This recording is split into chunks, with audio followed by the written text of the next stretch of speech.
ট্যাংরার পর এবার সল্টলেকের সুকান্তনগরে এক বিপজ্জনক বাড়ি ভাঙতে শুক্রবার সেখানে উপস্থিত হন বিধাননগর দক্ষিণ থানার পুলিশ এবং বিধাননগর পৌর নিগমের আধিকারিকেরা। ফের তাদের সঙ্গে বচসায় জড়িয়ে পড়েন স্থানীয়রা।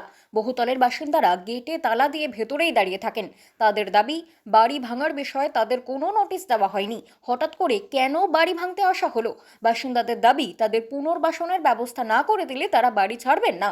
পুলিশ এবং বিধাননগর পৌর নিগমের আধিকারিকেরা বাসিন্দাদের সঙ্গে কথা বলে পরিস্থিতি সামাল দেওয়ার চেষ্টা করতে থাকেন। মিনিটের মধ্যে তো যেতে পারবেন না, সেক্ষেত্রে এটাই আমরা 1 বছর আগে নোটিশ দিয়েছি। এই মামলাটা 2 বছর ধরে চলছে।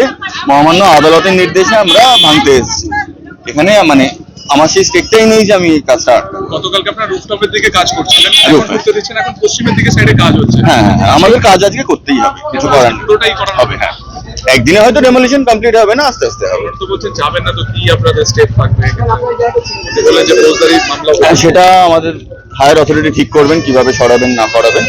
আমাদের ফোর্সফুলি কাজটা করতেই হবে, কিছু করার নেই। কোর্টের নির্দেশ রয়েছে। আমার নাম Surajit Basu, executive engineer, Bidhannagar corporation. Bangla খবর, আপনার রাজনীতি, আপনার আওয়াজ।